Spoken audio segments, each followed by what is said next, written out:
The stench from a trash bag dumped on a deserted street in Orlando, Florida, stopped passersby. When the bag was opened, inside was the decomposing body of a little girl, wrapped in a blanket and covered in duct tape.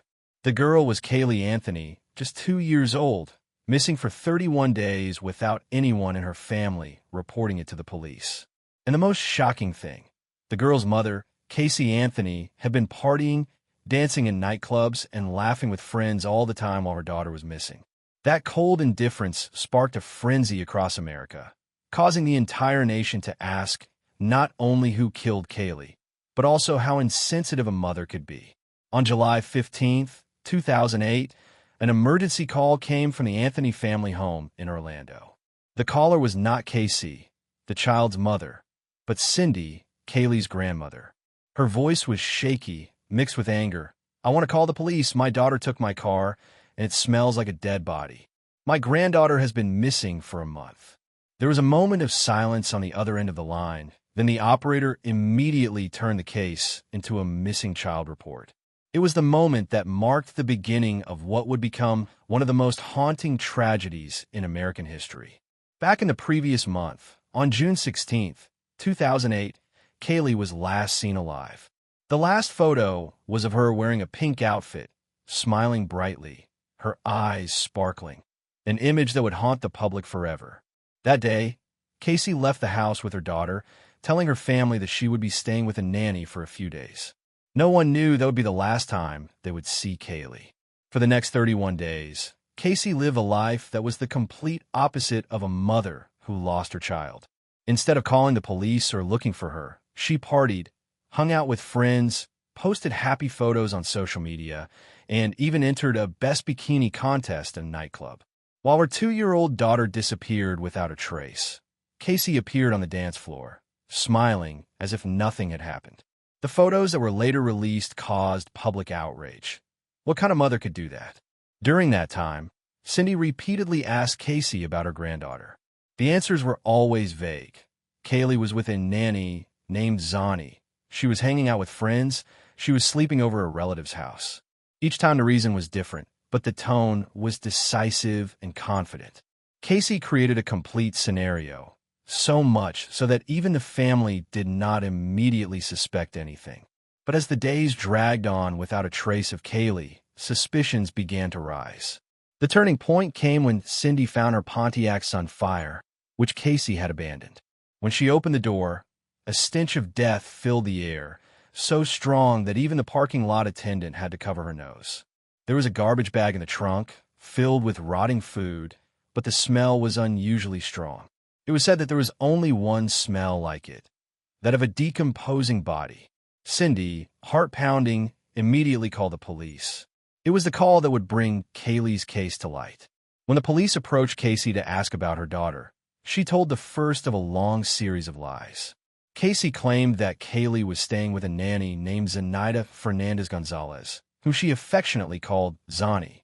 According to Casey, Zani had been taking care of Caylee for years, and she trusted him completely. The police immediately searched, but found that no such person existed.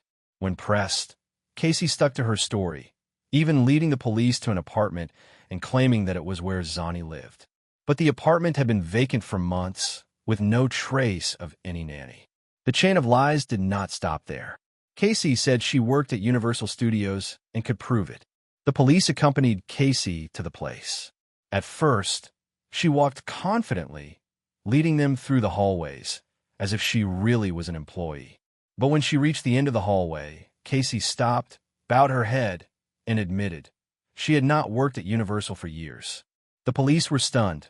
The lie was so blatant it was hard to believe. In the following days, the truth gradually emerged.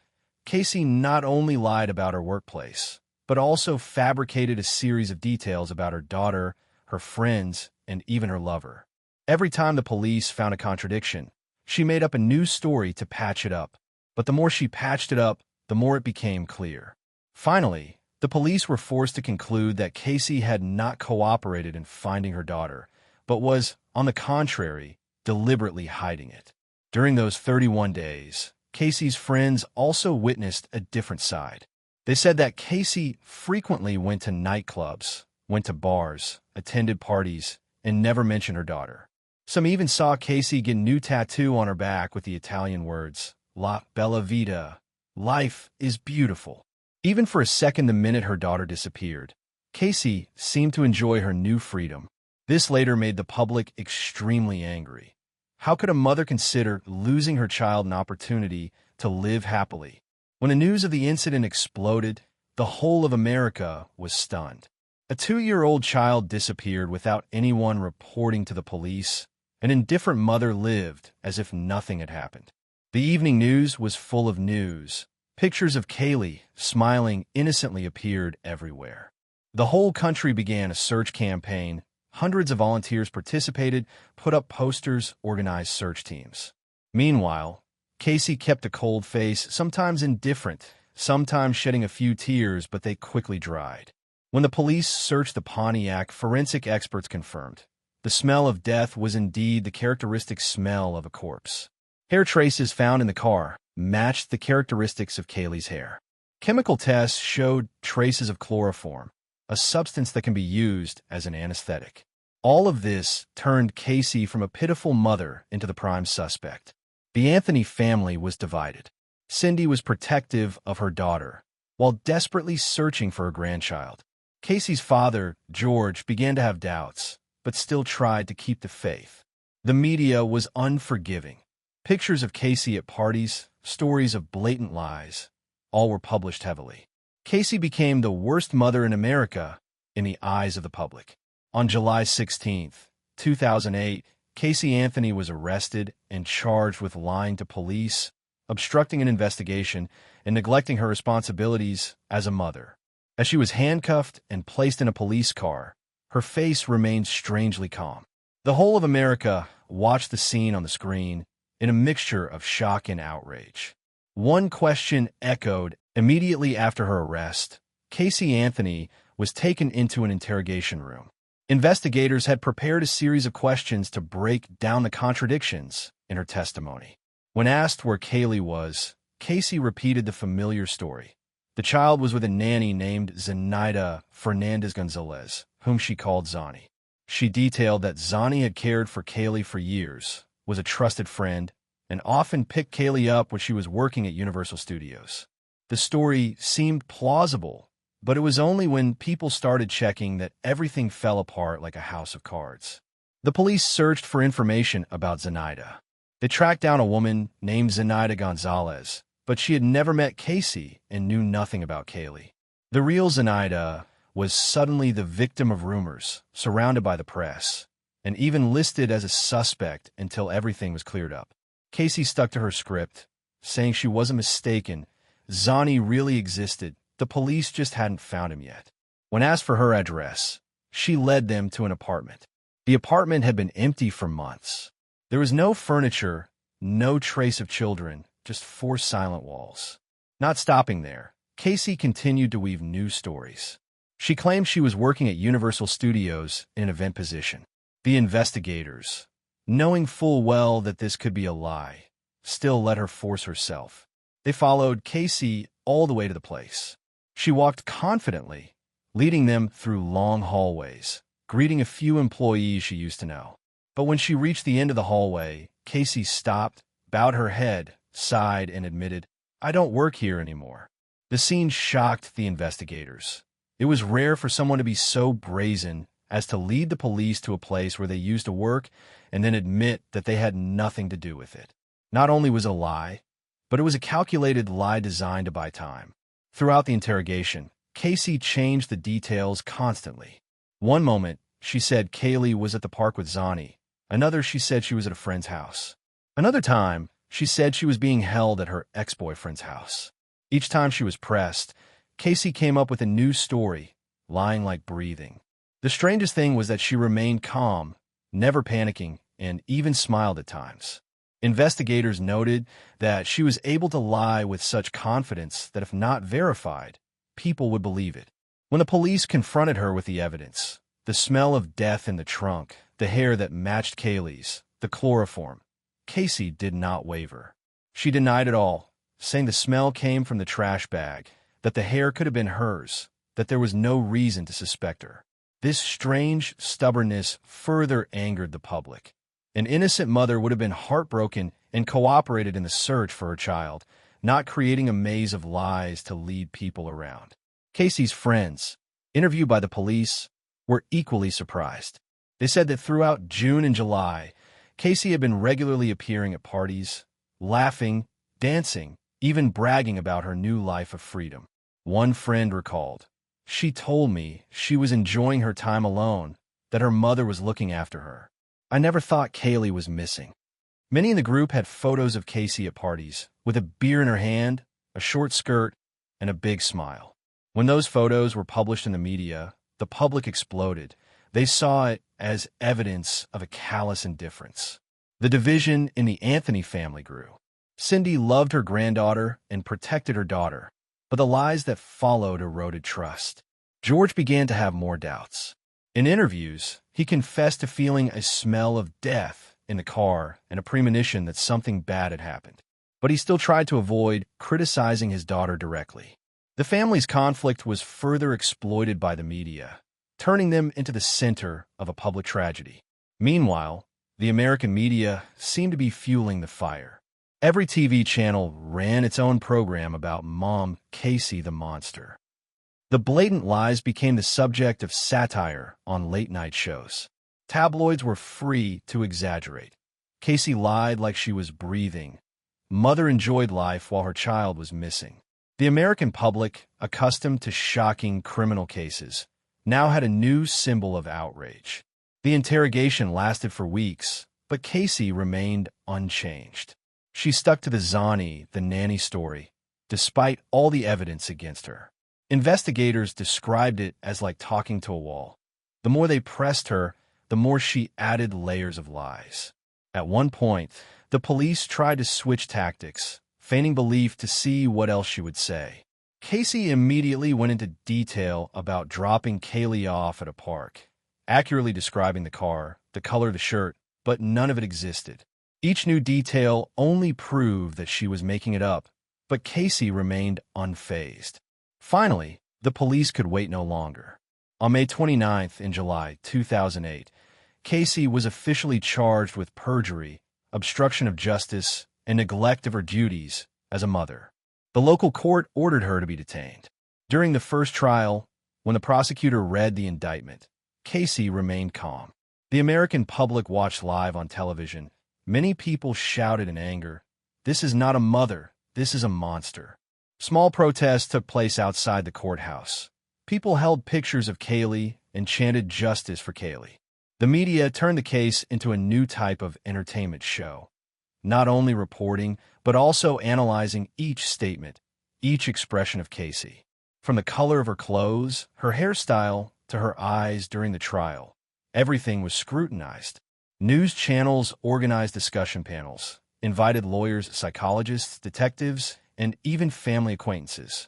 The case was no longer just a legal investigation, but had turned into a cultural fever. In the month since Caylee was reported missing, Caylee Anthony went from being an ordinary young woman to being the target of national hatred. A series of lies had destroyed her image, turning her into the public's prime suspect, even without definitive evidence. Chapter 2 ends on a suffocating note. On December 11th, 2008, a plumber named Roy Kronk was walking along Suburban Drive, less than a mile from Anthony's house. He stopped when he spotted a trash bag thrown into the reeds along the side of the road. The stench was so strong that Kronk became suspicious. When he opened the bag, the sight before him sent a chill down his spine. Wrapped tightly in nylon and blankets, a tiny skull with long hair still clinging to it, and duct tape around its mouth. Without any further evidence, everyone knew that this was Caylee Anthony, the 2-year-old who had been missing for half a year. The news exploded in a matter of hours. Live television coverage of the scene, dozens of press vans arrived. Police immediately cordoned off the area, but media cameras captured the sight of the trash bags being carried away in the back of a forensics truck. The whole country was stunned. Although everyone expected something bad to happen, the moment the body was found was still a shock to the mind.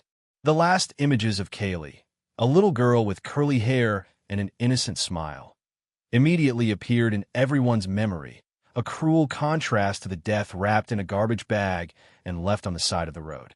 An autopsy was performed immediately. Because the body was so badly decomposed, forensic doctors could not determine the exact cause of death. But there was one detail that made the whole country shudder. On the skull, mouth, and nose, there were 3 pieces of duct tape stuck tightly. This not only suggested a deliberate murder, but also showed that the killer had tried to suffocate the child's breathing. Traces of fabric fibers were also found on the blanket wrapped around the body, matching items in Anthony's house. This was important evidence that Caylee's body had been disposed of in the house where she lived with her mother. Forensic experts also analyzed Casey's Pontiac. The smell of death in the trunk was confirmed to be the characteristic smell of a decomposing body. They found traces of chloroform at unusual levels, suggesting that it may have been used as an anesthetic. A long hair with decomposition characteristics similar to that of a dead person was found in the trunk, matching Caylee's hair color. These results reinforce suspicions that Caylee was not only lying, but also directly involved in her daughter's death. When this information was released, American public opinion exploded in outrage. Caylee Anthony, already considered a lying mother, was now labeled a cold-blooded killer. The press headlined, "2-year-old girl abandoned in garbage bag. Mother is prime suspect." The evening news continuously broadcast images of Caylee at parties, juxtaposed with images of the garbage bag containing Caylee's body. This contrast made the public even more angry. They called Caylee by cruel names: Top Mom, Party Mom, Monster Mom.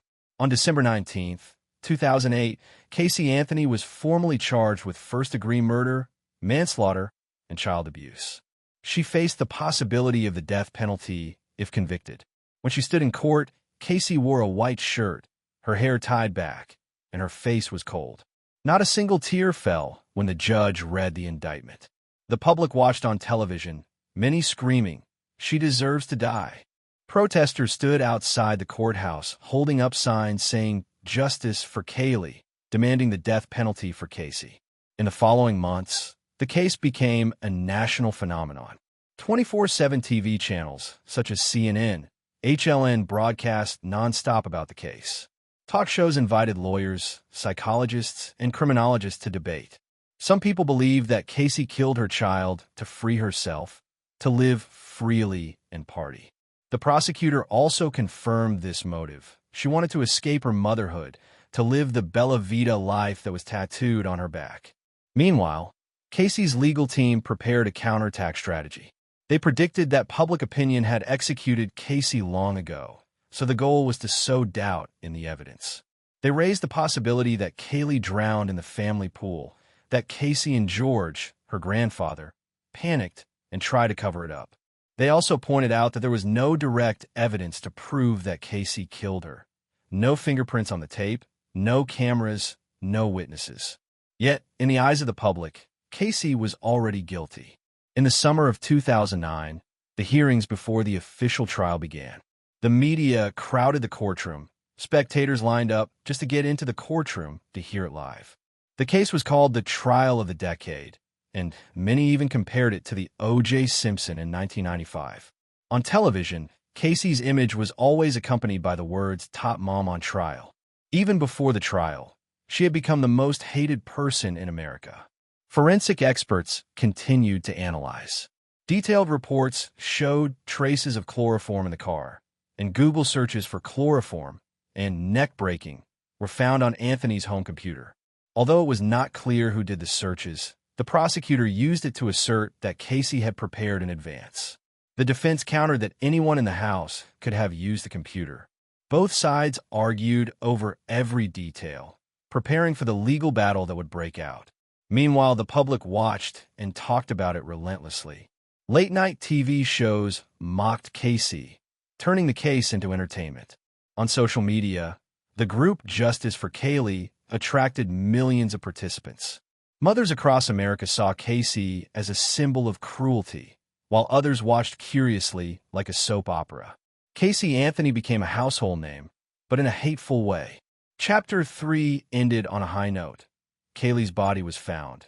Evidence against Caylee piled up, the public demanded justice, and the media called it the new trial of the century. But behind the storm, there were still gaps that could not be filled. Caylee's exact cause of death, who was really ultimately responsible, and whether Caylee would escape the death penalty. The whole of America entered the waiting period for the official trial, with anger and curiosity. On May 24, 2011, the trial of Caylee Anthony opened in Orange County, Florida. Hundreds of reporters crowded the courtroom, and people lined up to get into the courtroom. Television channels broadcast live from morning to night, and viewers across the country were glued to their screens. This was being called the new trial of the century, an event that was not only legal but also cultural. The prosecutors opened with a strong argument. Caylee killed Caylee to free herself. They showed pictures of Caylee partying in nightclubs, dancing, laughing, and competing in bikini contests just days after her daughter disappeared. They emphasized her La Bella Vita tattoo, "Life is beautiful," as a declaration of new freedom. They presented evidence from the Pontiac, the smell of death, the decomposing hair, the chloroform, and concluded that Caylee had deliberately sedated her daughter with chloroform and then taped her mouth shut to kill her. The prosecutor pointed directly at Caylee and said she chose partying over motherhood. She wanted freedom, and her 2-year-old daughter was the only obstacle. Caylee Anthony killed Caylee for a terrible reason, to live her own life. The defense team, led by attorney Jose Baez, countered with a surprising strategy. They did not deny that Caylee was dead, but they set up a different scenario. Caylee drowned in the family pool, and Caylee panicked and hid it for fear of retribution from her father, George Anthony. Baez went further, alleging that Caylee had been sexually abused by George as a child, which had led to her developing a habit of lying to survive. According to them, Caylee's lies were not evidence of murder, but the result of a childhood of psychological torture. George Anthony burst into tears and vehemently denied the charges, but the seeds of doubt had been planted in the minds of the jury. For 6 weeks, the courtroom became a battleground between the two sides. Witnesses were called. Neighbors testified about the strange smell around the Pontiac. Friends testified about the parties Caylee had attended. Forensic experts analyzed chloroform, hair, duct tape. The prosecutor presented data from Anthony's home computer showing that someone had searched for chloroform and neck breaking. The defense immediately countered. There's nothing to prove Caylee typed those words. The home computer could have been used by anyone. One of the most controversial pieces of evidence was the duct tape found on Caylee's skull. The prosecutor said it was the murder weapon, a clear sign of murder. The defense argued that the tape could have fallen from the environment, and there were no fingerprints or DNA to prove Caylee touched it. The lack of direct evidence became an advantage for the defense. Meanwhile, the public outside treated the trial like a TV game show. People bet on the results, argued fiercely on social media, and discussed every word. HLN broadcast live all day with Nancy Grace, the famous MC, repeatedly calling Caylee "Tot Mom" and declaring that she was definitely guilty. Many compared this trial to O.J. Simpson, a case where justice was overshadowed by the media spotlight. In the courtroom, Caylee Anthony sat still, her face calm. Sometimes she wiped away tears. Sometimes she calmly took notes. Her gestures were analyzed in every detail. When she smiled at her lawyer, the press headlined, "Caylee smiles during daughter's murder trial."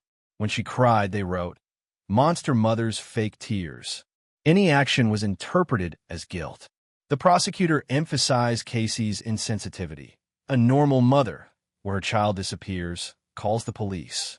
Caylee parties, gets tattoos, lies over and over again. That's not grief, that's crime. But the defense team skillfully pivoted. Lies don't prove murder. She was a liar, but she wasn't a murderer. Caylee died in an accident, and Caylee was just a young girl who was pushed into a mental breakdown. As the trial drew to a close, the jury was in a difficult position. They had to choose between the outrage of the entire United States and the lack of direct forensic evidence. The prosecutor showed a picture of the skull with duct tape, pleading for justice for Caylee. The defense reiterated the lack of DNA evidence, no fingerprints, and asked for an acquittal on the murder charge. On July 5, 2011, the verdict was read. Everyone held their breath. Caylee Anthony was found not guilty of first-degree murder, not guilty of manslaughter, not guilty of child abuse. She was convicted of lying to the police, sentenced to 4 years in prison, but was released almost immediately because of her previous incarceration. Caylee burst into tears, hugging her lawyer. Outside the courthouse, thousands of people shouted angrily, "Justice for Caylee! Justice for Caylee!" The whole country was shocked. Chapter 4 ended with the most controversial verdict in American judicial history. One side believed that Caylee was the killer who got away with it. The other side believed that the prosecutor failed to prove it. But no matter what the law said, in the eyes of the public, Caylee Anthony will forever be America's. The July 5, 2011 verdict ended the trial of the century, but opened a seismic storm in the heart of America. When the judge declared Caylee Anthony not guilty of murder and manslaughter, the courtroom erupted in shock. Caylee burst into tears, hugging attorney Jose Baez, while thousands of protesters outside screamed in anger. They believed that justice had been betrayed, that a 2-year-old child had been murdered and the killer had been set free. On television, Nancy Grace uttered the immortal line, "The devil is dancing tonight." The public reaction was unprecedented. Viewers across America expressed outrage, calling it the second O.J. Simpson trial. Those who believed Caylee was guilty felt that the legal system had failed. On social media, the hashtag Justice for Caylee went viral. Polls showed that more than 80% of Americans disagreed with the verdict. Caylee became the most hated person in the country, a symbol of impunity and deception. After being released, Caylee lived in a state of being turned away by the whole world. She could not work, could not live in public. Every time she appeared, she was followed by paparazzi, cursed by people, even threatened with death. Caylee was forced to change her residence constantly, living in seclusion. There were rumors that she did odd jobs for her former lawyer. There were rumors that she tried to start a photography business, but failed. Caylee's life became a ghost, existing but never escaping the shadow of the case. Meanwhile, the media continued to exploit the story. A series of documentaries, TV series, true crime podcasts recreated the case. Netflix, Hulu, Lifetime released products exploiting different perspectives. Each film fueled the debate, making the name Caylee Anthony never disappear from the collective memory. Books from the prosecution, the defense, and journalists were published one after another, selling like hotcakes. The case was not just a family tragedy, but became entertainment content for the entire media industry. The Anthony family fell apart after the trial. George and Cindy, Caylee's parents, continued to live in tragedy. George gave many interviews, saying that he could never fully forgive Caylee, but could not hate his daughter either. Cindy wavered between protecting her child and missing her grandchild.